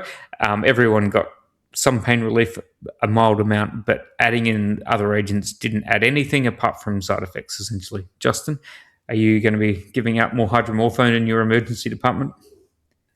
Yeah, this paper is interesting for a couple of reasons. Let me start with, I've heard actually this paper talked about it in a couple different areas now, and they said the same things that you did, which is it's a clever design. And it is for enrollment. It's interesting. So what it was is they asked you if you wanted to be enrolled and were you okay with your kid getting an opioid? And if you were okay with him getting an opioid, you were in the main trial. And if not, you got pushed off to the secondary trial. And so it widens your enrollment for sure. I think though, what I haven't heard other people discuss is I think it very clearly adds a fundamental bias. Sure. Because if you are as a parent have said no to a known powerful pain medicine, and an hour later your kid is still crying in pain, there's a huge amount of guilt associated with that, and I think you're biased to underestimate their pain. So when the doctor comes back and said, "Hey, bad parent who said no to the good drugs, is your kid still having pain?" You're likely to say, "No, they're doing fine." And that's an extreme version of it. But to me, this trial is, and I'll preface this by saying I 100% believe the results, but this trial is clearly, because of that design, biased against hydromorphone and in favor of ibuprofen and acetaminophen. You're 100% always going to see better pain scores when you have that overlying, I know what group I'm in and I declined stronger pain medicine for my kids. So I think it's clever, but it's clever in a way that maybe was too clever and caused some fundamental bias in the design. But I don't actually think that matters, because people have talked about this in a few of my feeds as being like groundbreaking or surprising, but I feel like we've done this trial, maybe not in kids, but we've done this trial like 100, 200, 400. Yeah. Like we know this. If we've it doesn't matter what it is, back pain, whatever, a dose of NSAID or a dose of acetaminophen or a dose of morphine are identical for your first dose. And so that's the other fundamental problem here. Acetaminophen and ibuprofen have a ceiling effect. So this is the maximum analgesic effects that you can see from them. That's not how we use opioids. That's not how you should be using opioids. Opioids are not a one-time, one-dose-fits-all thing. Sure. This is actually a slightly higher dose of hydromorphone than I would use when you actually start doing a bunch of the math, although I only use morphine. I don't use hydromorphone. It's a reasonable dose, but you don't say, like ibuprofen, here's just your one dose and you're done. You start with a small dose and you come back in 20 minutes and you say, is that enough? No. Okay. I'll give you some more. And it's titratable. And so who cares about the first dose? They're about equal. What we care about is, are people's pain controlled? And so you've told me in this trial where only 40% of people actually had a fracture, do minor MSK injuries where 60% of people don't even have a fracture, do most of them need opioids? No, of course not. Most of them need ibuprofen. And should people who don't have obvious deformities start with ibuprofen or acetaminophen? Absolutely. I do worry people are going to get the wrong impression of this trial, though, that is, oh, hydromorphone is bad and just causes more side effects. Like, no, when people are in pain, you should use opioids. You should use them starting low and building up, and you should titrate them for sure. But there's clearly a role for opioids. And there's clearly a role for opioids as your opening dose as well in the right patient. And of course, this doesn't matter for the BroomeDocs podcast, but for the video format, I always do it. Once I start ranting long enough, this camera likes to reset at about the 30-minute mark. So that tells you that you've been ranting a little bit too much. But that's okay. If you use this data to be confused and say, hey, that kid that's going straight to X-ray, bawling in pain with a deformed wrist, oh, I'm not going to give opioids, I'm only going to give a dose of ibuprofen. Like, man, are you interpreting this wrong? So as long as we're on the same page about severe injuries, still there's a role for opioids. And yeah, of course, minor injuries start with Advil, but then use opioids because you can't just add more Advil. So what are you, or ibuprofen? So like, yeah, your next dose is going to be some opioids. Then yeah, I don't think that this is. I thought it was interesting. The design, as you said, I wanted to talk about it because I find that bias really interesting and it's been under discussed. But to me, I think we already knew this, and I mostly wanted to talk about it because I think some people are misinterpreting it. Yeah, okay. I think that's a perfectly reasonable discussion, and yeah, that is the main takeaway. Do what you normally do. I think the expectations that we put on analgesia, I think, are unrealistic as well, in that anyone that has a significant musculoskeletal injury and they have to move that part of their body, you're never going to get down to zero pain. It's going to be sore when you move it or push on it, or, if you've got a back problem and you have to, do something like lift another suitcase, it's going to be sore. You're not aiming for zero. And that's where we run into trouble with opiates, is when we start aiming for zero. We're just aiming for, we can function and get home and have a good night's sleep, essentially. So, I think aiming for zero is where we run into trouble with opiates, and this trial would suggest that they all have some benefit, but the takeaway for me is, don't aim for zero. Don't use opiates to try and get there, but use opiates if required to get the patient to a point where they can function, which is reasonable. Yep. And it's actually interesting because I actually think that some of these same authors, and I can't quote me on this, but there's been a huge push from really good pediatric researchers telling us that we've been under-treating kids' pain for a while. The kids are easier to ignore. We can put them through procedures and things like that. So I know that I have quoted a bunch of studies in the past on that say, hey, you have these fractures and you're sending a huge percentage of them home without opioids, except for, just like you said, like I think for the most part, that's reasonable. Like, I see a lot of kids with fractures, and once they're immobilized, the pain drops to just acetaminophen levels. And like, that's not just like, clearly there's a difference between in the department and later, but I followed up with the kids. I've been running around with a kid in you always have the kid on your street who's like 5 years old and they're using their cast as a club. And it's like, they have a bad supracondylar fracture. And have they taken any analgesia? No, because once they're in the thing, like, it's not that bad. So sure. I do think that, like you say, I think we overestimate the amount of pain. And I think these same authors have told us in the past that we're under treating pain. And so you get sort of mixed messages as you go along. But yeah, I think a lot of fractures don't need opioids for sure. And clearly a group of patients who don't have fractures don't need opioids but some of them do. And so that's the thing. Analgesia is about talking to your patient and just asking the simple question, do you think you need some pain medicine? That works in kids as well as it does in adults. Would you like me to give you some pain? Not, are you in pain? Not what's your pain level? Just, would you like me to give you any medicine for pain? It works so well. That's all it is. Yep, that is the question to ask. Yep. All right. Let's move on to what I think is my favorite paper of the month. And maybe you should do the intro because I've done a deep dive and I've got a bit of breaking news on this one as well. So go for it. That's exciting. So this is our monthly. We basically always get a paper from Kane now. That is the how he's going to send us stuff, which is fantastic. Really appreciate that buzz. But this is our Kane paper of the month, entitled Pericardiocentesis, Drainage and Instilled Tranexamic Acid, Definitive Management in a 25-Case Series of Penetrating Cardiac Tamponade, in the journal Injury from February of 2026.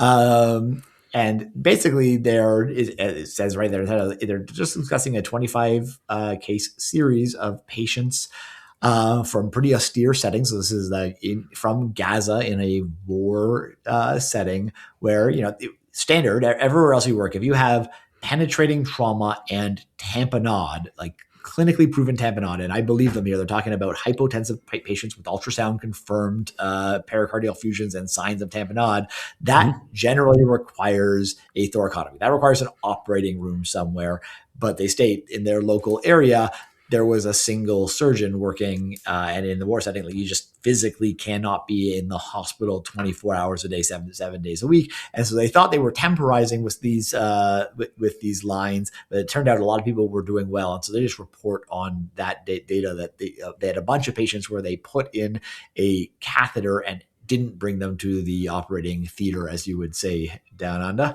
And they tell us about the results. So do you want to go into a little bit more detail on those results, and we can... Yeah. So this is, well, first of all, huge hat tip to this group for doing a prospective case series in a war zone in what must be horrible situations. And most of these patients are like blast injuries from explosive devices or getting missiles exploding nearby. So, and sadly, a large proportion of them were children as well. So it was like 4-year-olds and teenagers in this trial. So a really diverse group of patients. And as you say, we've been working in our hospital about trying to optimize our thoracotomy setup for this sort of traumatic tamponade patient, and it's been going back and forth for years, and having the right people and the right skills is really tricky to do. And so what they did here was they used a subxiphoid approach, which is interesting in itself, but that is pretty much the old school standard approach to draining tamponade. And they placed a drain, and the breaking news is that I actually got an email from Dr. Ransom, who's the second author on this paper, who there's actually an error in this paper which is incredibly important, in that the drain that they use, which was described in the paper as a 16-gauge dialysis catheter, was actually a 12 French. I'm just going to get this exactly right because he sent me the email, so I'll read it off the email for the listeners. It was actually a 12 French gauge peritoneal dialysis catheter kit. So this is a bigger drain than what you might normally put into a pericardial space. And the reason that's really important is when we discuss this trial in our ultrasound group locally, is that the experience of all of the people in the room when dealing with a bloody pericardial effusion, and when you look at it on the ultrasound, it's not actually blood, it's just a big jelly clot sitting there that's just squashing the heart. No matter how hard you try, you can't suck it out through a standard pericardial drain kit because it just clogs up all the little holes straight away. You might get 10 or 15 mils out, but you can't drain much at all. And so that is really critically important, that what they put in here was actually a really decent sized drain, and it's a peritoneal dialysis catheter which has larger holes which can suck clot through. So the important part of this intervention, I think, really is that aggressive initial suction of the clot out of the space. Whether or not the TXA made any difference, who knows? We have strong feelings about TXA on this podcast, but hey, if you've got someone who's dying from a pericardial tamponade and you've just sucked the clot out, you knock yourself out and put as much TXA as you want down there, because I don't think anyone's going to criticize that. But that's really for future trials to see if that makes a big difference. So I think that's a really important While you raise it, why don't we make a comment there? Because it's actually really, so originally anyway, I had my skeptical response to the TXA itself. And I've written pretty extensively. I think almost all the TXA literature has been completely negative. Since the initial crash 2, people have been overly excited about this. But topically is the one area where it makes sense, high concentration rather than relying on intravenous. So theoretically, this would be an area where it could make the most sense to me. But what I didn't write in my thing that I sent to you and makes me a little bit more concerned is, in my experience, and I've only done a handful, definitely less than 10 needles into a pericardial space in the setting of tamponade. But as widely described in my experience is that a few mils one way or another really has hemodynamic consequences, right? So I found that I've taken out 2 mils in this traumatic setting and everything normalized, at least for the setting, or in the aortic dissection setting.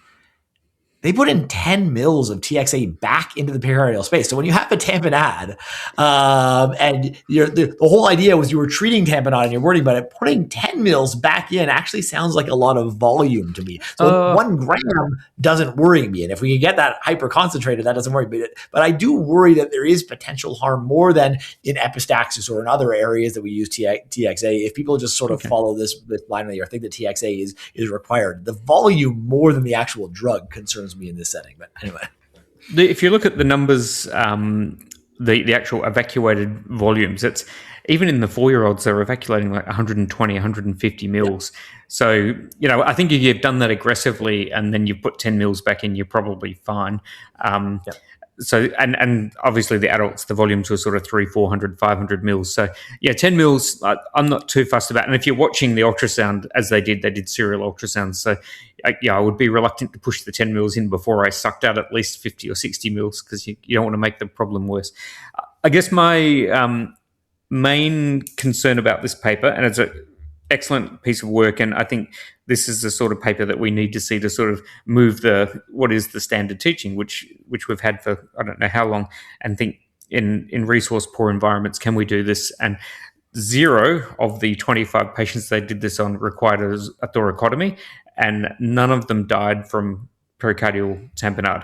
So the one patient who did die in this case series had a massive head injury as well. So they died of their neurological problems, not of their heart disease.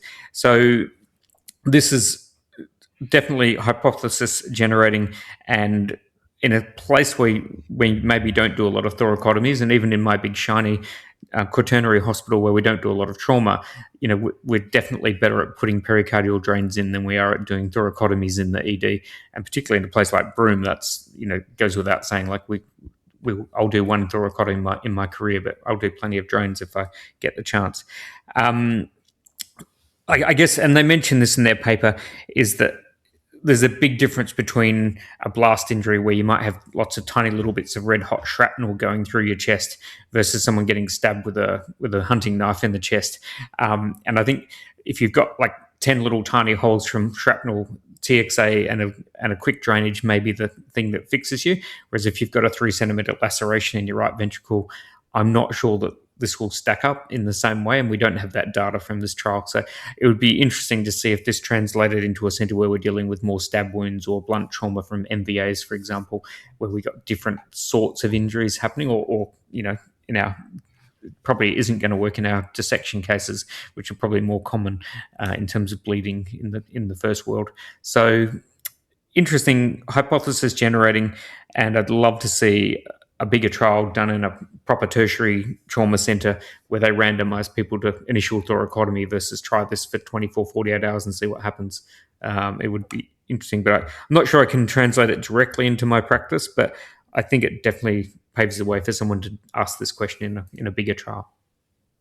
No, this is a fascinating. My mind has gone in many different directions since reading this, and it definitely, if the numbers as presented are true, it is absolutely astounding. When I've said that in other contexts in the past, I do think that it raises a red flag. There's multiple aspects of this that just sound too good to be true. I think if I told you before reading this paper, forget about this new procedure. If I told you I have 25 traumatic patients who are coming in hypotensive with proven tamponade in your center with cardiac surgery, what's the mortality rate? What's the survival rate there? I don't think you're expecting 0% mortality. And so the fact they got 0% mortality without a surgeon available in austere settings using just a catheter is amazing, but also has that hint of too good to be true. Just like you said, the catheter bit, it sounds really, really important. But as somebody who's done a few of these, maybe I just suck. I've admitted I suck at NG tubes before, but procedurally, I have never got anywhere close. The minimum, I think, was 90 mils out. Like I can get like 5 or 10 mils out of the pericardial space, and that's it when it's clot, not a cancer effusion. And the smallest amount they got out was 90, and they got up to like 350 mils. 350 that again borders on the unbelievable, and the way it's written up, this is supposed to be a consecutive series, which is really hard to do in any setting. So you do wonder, it is not unheard of in medical write-ups, whether there was some selection bias, whether there's some patients left out, or maybe it's just limited. They don't give us a ton of details on how many different physicians actually perform the procedure, but just like some of the early ultrasound stuff, maybe one person is incredibly good at this. Maybe the shrapnel, maybe it's just a different injury pattern than we are ever used to seeing, but these numbers are out of this world unbelievable, and it is possible that this is something that really needs follow-up and is really, really interesting, but it's also possible that there is something else going on. I think it's worth saying that, not to besmirch the authors at all, because this is just absolutely incredible data, but it is incredible. I think there is selection bias in that. If you read the paper, like you had to survive to get to hospital, and these are people getting extricated from building rubble and things like that. So I'm sure there was a huge mortality in that first hour. And then you're getting these people that are the Goldilocks zone patients, which are the ones that haven't died from all their other injuries. And I think only 2 or 3 of these patients actually ended up getting a laparotomy as well for other injuries. So these may be patients that got lucky and had isolated chest blast injuries and didn't have too much else going on. And so that may be the happy cohort that just do really well. And and as I said, the only patient that died had a collateral head injury as well. So I think it is an interesting group of patients. And like I say, I don't know how that translates into stab hearts or MVA sort of heart injuries. So it's a really tricky one. But I think if you're in a small place in the middle of nowhere with no surgeon, and your 2 options are, giving TXA IV with a blood transfusion versus putting in and that's why I really wanted to hammer home that this was a really large bore catheter that they put in so they could try and actually actively extricate as much clot as possible. That's probably a reasonable thing to do, because these patients have a very high mortality rate if you sit and do nothing and just do what would be standard trauma resuscitation. Because I think a thoracotomy has a lot of morbidity associated with it as well.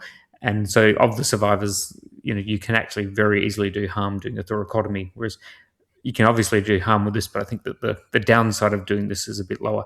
Having said that, putting a 12 French drain into a 4-year-old seems absolutely terrifying, and these guys did it on multiple occasions. So I think good on them for having a go. And that's why I wanted to talk about this paper this month, because I think it's just shows you that there's other ways to do things.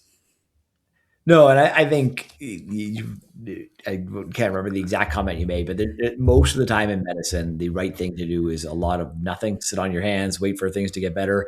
A traumatic tamponade is not one of those times. And I think working in the community, I've never worked at a trauma center. I haven't been present at a thoracotomy, but it's one of those things that I think people are just going to back away from. But when you look at the numbers, like the amount of time and energy we put into freaking PEA arrests that have like no outcome, like people survive and walk out of hospital. And I'm talking about, Broome is a different setting, but I'm talking about, I'm 30 minutes down the road from a trauma center. And if you have a 20-year-old who has a 33% chance of walking out of the hospital alive, and all I have to do is drive down the road for 30 minutes with my hand in somebody's chest, like that is an intervention that is worth doing. And I think a lot of people in my type of setting have written that off altogether. And maybe this lowers the bar a little bit, but I think both of them are. When you have young dying patients that have an acute injury, acute treatment is required, and obstructive shock does not get better with supportive care alone. Obstructive shock needs relief of the obstruction. So permission to act. This is one where you should go in ready to act, unlike the vast majority of our patients where you should sit around and do a whole hell of a lot of nothing. All right, we'll leave it there. It's a fascinating paper. Thank you, Kane, for sending it through. I've got a post on the blog, and Dr. Ransom has left some comments there as well, so you can have a read through that if you like. So thank you for getting in touch, Dr. Ransom. All right, we get to our final paper for the month. And Justin, I feel a little bit out of my depth here because I have skied in total in my life one time, and I'm never going to do it again because I found it terrifying and nearly died from... and it was very embarrassing. I nearly died of embarrassment was probably the thing. Maybe I need to get over that initial curve. But fortunately, there were no avalanches the day that I went skiing, and I was doing it on a very gravelly downhill run in the Victorian Highlands, which is unlikely to land me in an avalanche. But I do have friends that do a lot of backcountry skiing and go off-piste into the middle of nowhere and go on lovely, fresh, powdery snow that's just snowed a metre overnight. So tell me, Justin, you're a Canadian. What are we talking about? Yeah, I mean, I guess you can get in the situation just doing some mountaineering, just doing some hiking as well. And I know you're well traveled. It's not just Australia, so I guess it could come up. I hike up mountains to avoid the snow, not to get to. I know this paper is just like incredible in so many different ways. I have a hard time tackling it. It probably is not the most clinically relevant to most people, but I think we can get that to the end. Just the fact that this trial was run is incredible. So again, going back to a little bit of PICO, we're looking at a device that might prolong the amount of time that you can spend buried under snow and still be able to breathe. And this is a sham-controlled, double-blind RCT. And so this device is a backpack that basically just has a fan in it with some vents near your chest. And in an avalanche, you activate it, and it just blows air that it sucks from the surrounding snow up into a pocket near your face, so you're able to breathe. And so they actually had a sham, which was a backpack that just made noise as if it was a fan, but wasn't actually a fan, which I love. And then and listen to this. They took volunteers and buried them face down in 50 centimeters, half a meter. For people not doing meters, that's like almost 2 feet of snow in the prone position. And they left them there for up to 60 minutes, just like buried face down in the snow. That was the trial. And take this part. This gets even better. If you happen to get randomized to the fancy device that might get oxygen near your face, they just turned it off after 35 minutes anyway to see what happened while you were still buried under there, and left you there for up to an hour. And it gets even better.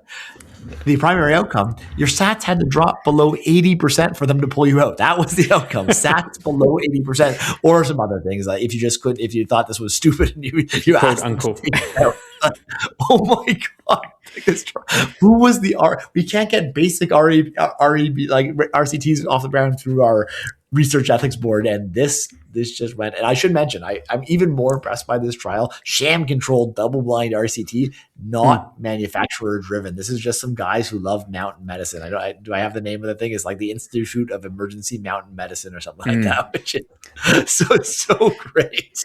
And I guess the outcomes, like this device clearly works in this setting. So 11 of the 12 people with this device on made it all the way to 35 minutes. The only one who stopped wasn't for respiratory issues. They had some paresthesias in their arm. 11 of the 12 without the device stopped well before the 35 minutes. So they stopped at like 8 minutes. Although the fact that one person could make it to 35 minutes buried in 50 centimeters of snow with no device at all really tells you something about avalanches. Like there is pockets of air when you bury someone, and you can suck some air through snow. That in and of itself was impressive, but clearly divergent. And then when they turned the device off at 35 minutes, you looked exactly like the control group. Within 8 minutes, you were sucking air, you were not feeling very well, and you got yourself out of the trial. So fascinating little trial. This device, without a doubt, clearly worked up to, again, 35 minutes is when they stopped it. It has a battery to last 90 minutes. Again, you might end up sucking all the air out of the snow. So they didn't actually prove that 90 minutes.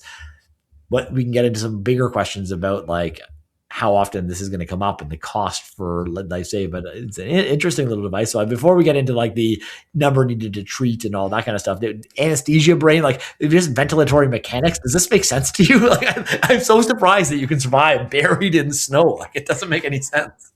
Well, I just want to first start by saying that I imagine that these were volunteer shareholders in the company.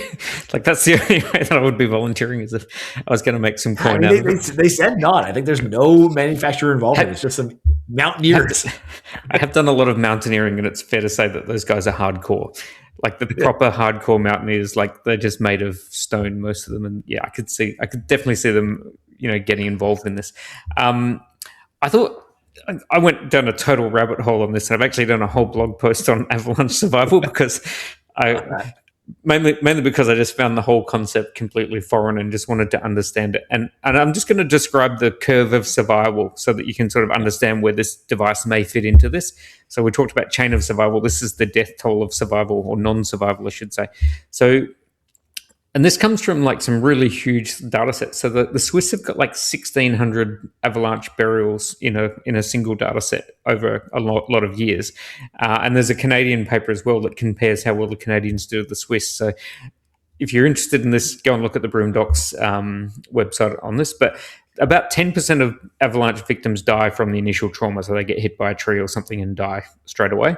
And then in that between 10 minutes and say 30 minutes, there's this rapid decline where people die of hypoxia. And presumably that's a combination of what you just mentioned. There's no air pocket big enough to keep them going in the snow immediately around their face, or presumably their chest is just crushed by the weight. So you get like a restrictive respiratory failure because you can't physically lift your chest anymore. I can imagine that would be a big thing, because I imagine a meter of, or this is half a meter, but if you're under a meter of snow, that's 500 kilograms or something. I imagine it's, yeah. And then, but if you manage to be the third phase, so about 50% of people die in that second phase. And then the third phase is the pocket survivors who just happen to get lucky and have a pocket of air. And so I think what this device is doing is converting you from an early suffocator to a late suffocator, if that makes sense.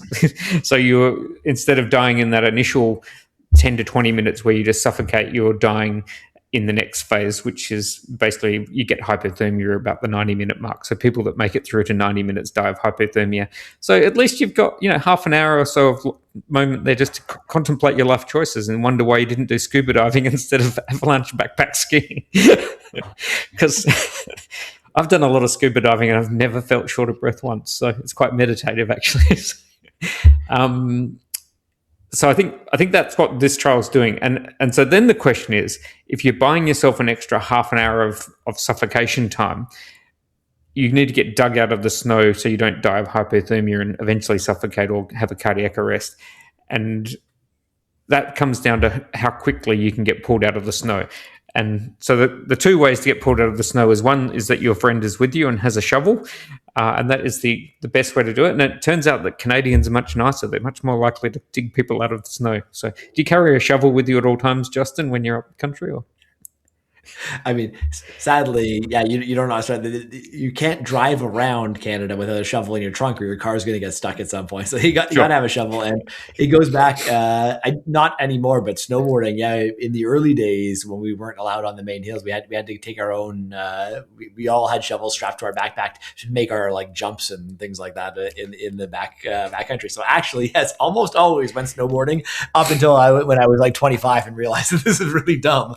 I had a shovel strapped to my backpack. So it's not as unusual as you would think, even though I do think that this is an absolutely crazy pastime. Like it may just be my age showing, but I now get injured fairly frequently, even on the nice groomed trails. But the idea of I'm going to take a helicopter to a mountain that nobody can get to for no matter what, and just jump off and see what happens, and so that even like a dislocated shoulder now becomes like the worst experience of your entire life threatening. That doesn't sound fun to me, but apparently it sounds very fun to a lot of people. And I guess that's why this company is going to make a lot of money, because if you have money to get a helicopter out in the middle of nowhere, you definitely have money for a $900 device. Yeah, so and the person I'm really thinking about while we're talking about this is one Dr. James Rippey, who friend of the podcast, friend of yours and mine, and he regularly goes skiing in unmarked trails in the backcountry. And he tells me he has one of these, not this design, but a different backpack that is actually like an inflatable shell that when you pull the ripcord, it blows up. And doing the research into that, it seems that the reason that helps you survive isn't because it protects you, but it sort of makes you float on top of the avalanche so you don't get buried underneath it. So you get rolled down the hill. I like that idea more. I prefer, whether it's more effective, I would rather end up on top of an avalanche than buried underneath just praying somebody comes and finds me. Maybe I don't have claustrophobia. I've had an MRI with no problems, but that sounds awful. And that is the one. If you want to critically appraise that, these are healthy volunteers who knew they were being closely monitored. So I can imagine if you're hyperventilating and freaking out, that this device is not going to work in the real world the way that it worked here. Like, I just can't imagine staying calm. But again, if you're the person who can jump out of a helicopter and ski down a 80-degree vert, you probably have more calm in your body than I do. So maybe you're cool, but man, I cannot imagine staying calm buried under an avalanche. I guess if you've got that big adrenaline rush, you might die of hypothermia later because the adrenaline will hang around and you'll produce more endogenous body heat. But it really strikes me as an existential crisis, in that my guess is that this device is probably just buying you an extra half an hour to contemplate your life choices before you pass out. So, and hopefully you've got a good friend nearby. My last comment on this, having read all the paper, is that turns out that the French are much slower to pull you out of an avalanche than the Swiss. So if you're going to do this, do it in Switzerland, not in France. I don't know if I have any racial stereotypes that I can draw on. I just assume it's because there's more people on the mountain. The Swiss are all out yodeling all the time. So basically every peak has a yodeler who saw it happen and can radio it in. The French don't have that habit. That's almost certainly explains the entirety of the data. Is it the Swiss who yodel? Maybe that's Austrians. I don't know. It's not many yodels so much. I imagine the French are just like, I'm going to finish my cigarette before I go and rescue this man. Anyway, they're already naturally hypoxic because the person probably was smoking as they got buried in the avalanche. And we insult every different nationality. I think that's probably a hint that we should wrap this thing up before we say anything that truly gets us canceled. It's amazing that we've made it, I don't know, more than 10 years probably now without getting canceled. I actually worked it out. This is our 10-year anniversary. Yeah, that's pretty amazing. There you go. I've only been married for 20, so yeah, that's pretty good. All right, mate. Been great chatting again. I think that's our record long podcast, but we probably know a lot more about avalanche survival than we need to as a result of it. So, I mean, I think our listeners can tell us if we were wrong, but I think there was actually some good stuff in there and some good stuff to discuss. So I can't promise that every version for the rest of the year will be this good, and I don't know when our next one will be. This was for whatever reason, a bunch of good papers came out in a row, and there was free time. But we are moving into golf season in Canada, so a couple of my free days every week will be gone, and there's some travel coming up. So it might be a month or two before we get back to the next edition, but I'm looking forward to talking to you as always, and thanks for joining me this month. Yep, no worries. Looking forward to it as well. See you later.